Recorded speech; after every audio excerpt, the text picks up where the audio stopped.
vamos nessa! Vamos falar agora, meu amigo e minha amiga, sobre o princípio da irretroatividade. O princípio da irretroatividade tributária, ele concretiza o valor máximo da segurança jurídica e ele está previsto explicitamente, expressamente, gramaticalmente no artigo 150, inciso 3, a linha A do texto da Constituição, vedando que a União, os estados, o DF e os municípios cobrem tributos sobre fatos geradores pretéritos. Ou seja, em caso de instituição, o aumento de tributo, não se pode, com essa instituição e o aumento de tributo, essa instituição, essa criação, essa novidade, essa situação não pode retroagir para atingir fatos geradores anteriores.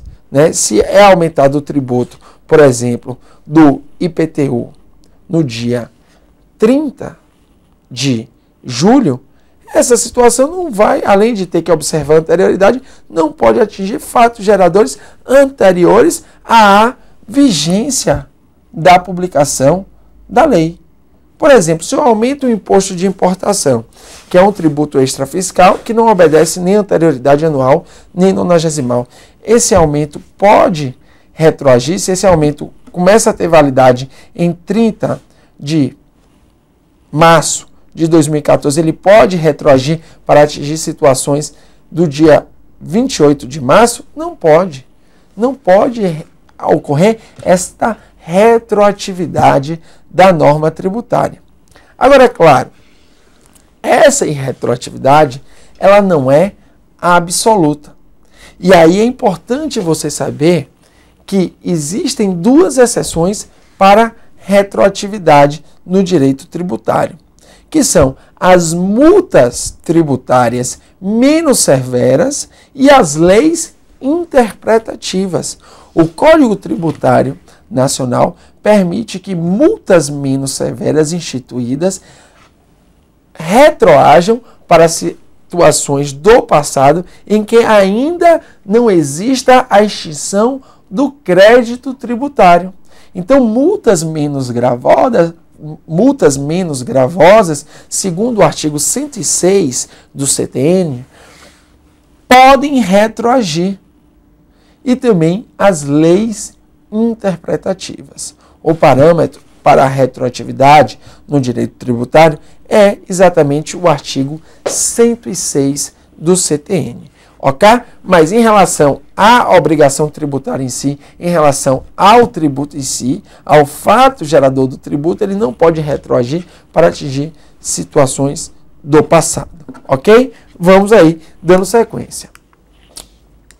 Veja aqui comigo que a Constituição preceitua que a lei deve abranger situações geradoras de obrigação tributária, aspecto material, posteriores à sua edição, não devendo abranger fatos pretéritos. Por exemplo, se a alíquota do IPVA é aumentada ou diminuída, não pode alcançar fatos geradores ocorridos antes do início da sua vigência. Apenas multas menos severas ou leis interpretativas. Destacamos que a irretroatividade em matéria tributária não é absoluta, podendo, por exemplo, as leis interpretativas e as multas menos severas ou menos gravosas retroagirem para atingirem situações passadas.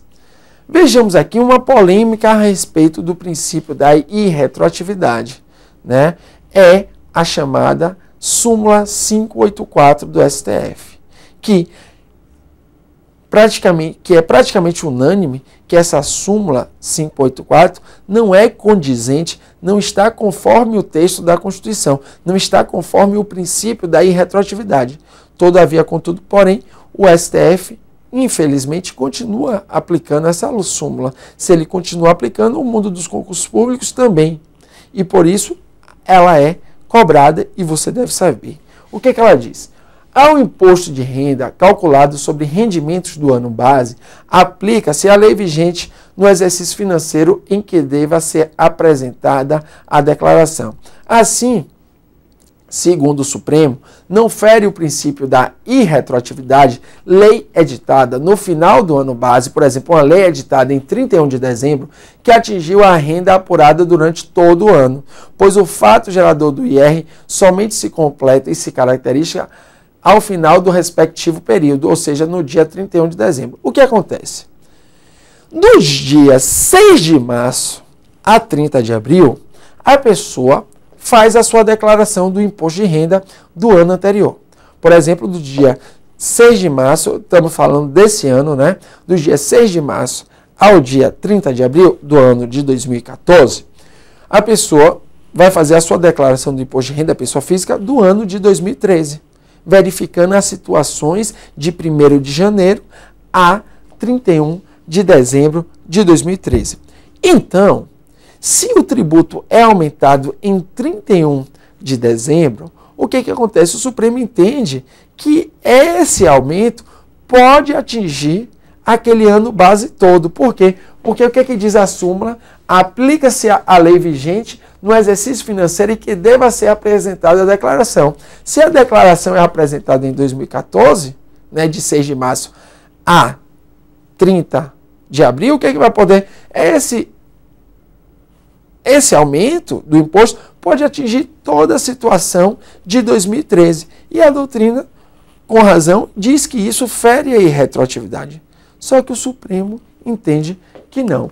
Então, veja, resta a controvérsia em relação aos fatos geradores pendentes, sobretudo a súmula 584 do STF. Segundo determinada parte da doutrina, não há distinção entre fato gerador futuro ou pendente, afirmando-se que não existe fato gerador pendente. Só existe o fato gerador que ocorre ou que não ocorre. Porque parte da doutrina entende que, como o imposto de renda ele tem um fato gerador pendente, porque ele é durante todo o ano, né, isso aí poderia, né, retroagir. Mas mesmo entendendo dessa forma, se compreende que fere a retroatividade, uma vez que ele só poderia, se esse aumento ocorresse em 2013, ele só poderia ter validade jurídica a partir de 2014. E o Supremo entende que não, que ele pode ter validade para 2013. Então, veja, desse modo, o fato gerador pendente é aquele sujeito à condição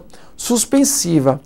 Como o fato gerador de condição suspensiva só ocorre com o implemento da condição, o fato gerador pendente acaba se assimilando ou igualando ao fato gerador futuro. Entretanto, outra parte da doutrina sustenta como válida a citada classificação e essa é minoritária. E assevera que fato gerador pendente é o fato gerador complexivo ou periódico, que ainda não se aperfeiçoou. Vamos ver essa classificação logo de fato gerador periódico. Mas perceba comigo, nesse sentido, o fato gerador pendente é aquele, e aqui vem a aplicação da súmula. O fato gerador pendente é aquele cuja realização ainda não se completou ao longo de um espaço de tempo. Por exemplo, o fato gerador do imposto de renda à pessoa física acontece ao longo de um período, que segundo a legislação é de 1º de janeiro até 31 de dezembro, estando, portanto, pendente o fato gerador até a data de 31 de dezembro. Assim, veja, o que diz a súmula 584? Que ainda continua sendo aplicada pela Celsa Corte e dispõe: ao imposto de renda calculado sobre os rendimentos do ano base, aplica-se a lei vigente no exercício financeiro em que deva ser apresentada a declaração, como você viu. E o STF também aplica essa súmula para a contribuição social sobre o lucro líquido. Então, veja, uma lei publicada em 31 de dezembro de 2014, aumentando o valor do imposto de renda, atinge, sem sombra de dúvidas, situações caracterizadoras do fato gerador do imposto de renda à pessoa física acontecidas antes da sua publicação, ou seja, desde 1º de janeiro de 2014. Por quê? Porque nesse caso de 2014, se fosse aumentado, só se aplica a legislação vigente no ano da declaração, que é uma mera obrigação tributária acessória. E essa declaração ocorre em 2015. Então veja que é uma argumentação frágil do Supremo. Então veja, logo, a lei nova, publicada durante o ano base, pode incidir sobre o imposto de renda do mesmo ano, pois em razão da anterioridade anual, estará vigente no exercício financeiro seguinte, que é quando o imposto de renda pessoa física será lançado por homologação e ocorrerá também a declaração de ajuste anual, porque a declaração de ajuste anual só ocorre em 2015.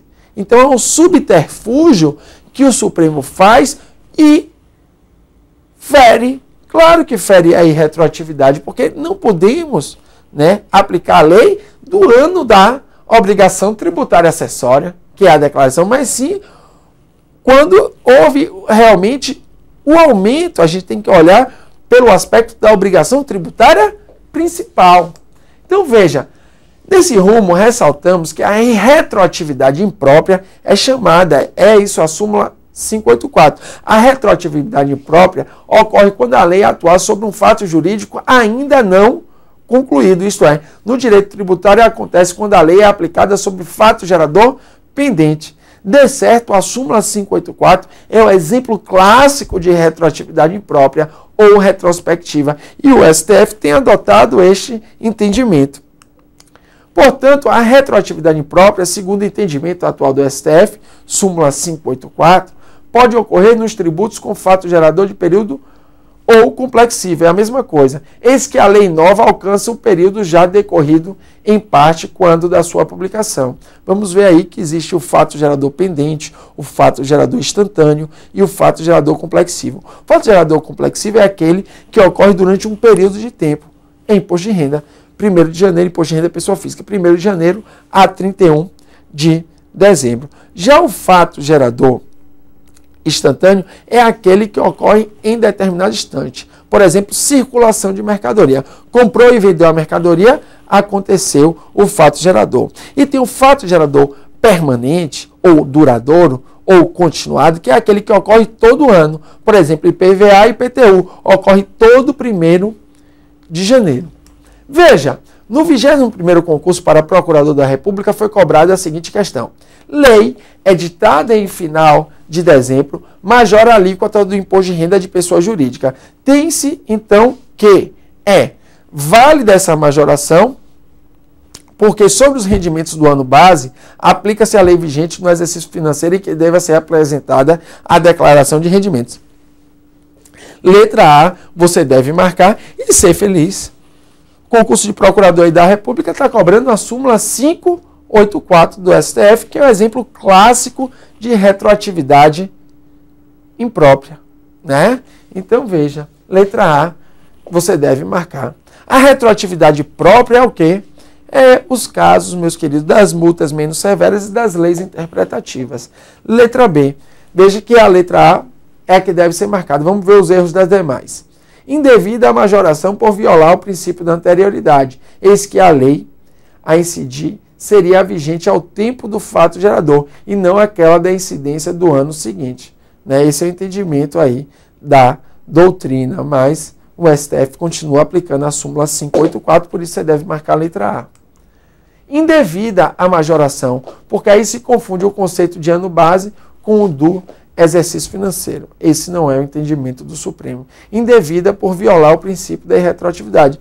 Doutrina também entende que a súmula 584 viola a irretroatividade. Viola tanto a irretroatividade como a anterioridade. Então, a resposta é a letra A, conforme a súmula 584 do STF. Veja que a súmula 584 do STF é uma aberração jurídica, mas ela continua sendo aplicada pelo guardião da Constituição, a nossa excelsa Corte. Então, atualmente, se ela é aplicada, você tem que aplicá-la no mundo dos concursos. Isso pode alterar? Pode, mas no dia de hoje ainda está sendo aplicada no dia da gravação desse vídeo.